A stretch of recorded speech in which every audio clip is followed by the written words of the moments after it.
আর পাঁচটা local criminal গ্যাংয়ের মতোই স্থানীয় স্তরে তৈরি হয়েছিল ভাট্টি গ্যাং। ধীরে ধীরে তাদের ট্রান্সফরমেশন হয় একটা কুখ্যাত জঙ্গি সংগঠন হিসেবে। আর এই ট্রান্সফরমেশনের ক্ষেত্রে যাবতীয় সহযোগিতা করা হয়েছে পাকিস্তানের আইএসআই এর তরফ থেকে এবং পাকিস্তানের লিঙ্কম্যানদের তরফ থেকে। 15ই আগস্ট স্বাধীনতা দিবসের আগে দেশের বিভিন্ন জায়গায় জঙ্গি নাশকতার ব্লুপ্রিন্ট তৈরি করেছিল এই ভাট্টি গ্যাং। ইন্টারনেটে, সোশ্যাল মিডিয়ায় তাদের গতি প্রকৃতির ওপরে প্রতি মুহূর্তে নজরদারি চালাচ্ছিলেন ভারতীয় গোয়েন্দারা এবং আর্টিফিশিয়াল ইন্টেলিজেন্সকে কাজে লাগিয়ে ভাট্টি গ্যাংয়ের মাথারা কোথায় কারা রয়েছেন তা একেবারে সুনির্দিষ্ট করে গোয়েন্দারা এবং তাদের গ্রেপ্তার করা হয়।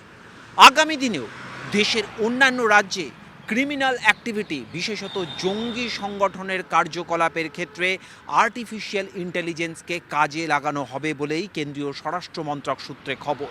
এবং প্রত্যেক রাজ্যের গোয়েন্দারা যে ইনফরমেশন গ্রহণ করবেন সেই ইনফরমেশন কেন্দ্রীয় পোর্টালে আদান প্রদান করা হবে, যাতে সারা ভারত জুড়ে সুসংহত পদক্ষেপ এবং ঐক্যবদ্ধ পদক্ষেপ করা যায়। একই সঙ্গে প্রয়োজনে ইসরায়েলের থেকে প্রযুক্তি নিয়েও এই ধরনের জঙ্গি নাশকতার ছক, জঙ্গি সংগঠনদের কার্যকলাপের ওপর নজরদারি চালাবে ভারত।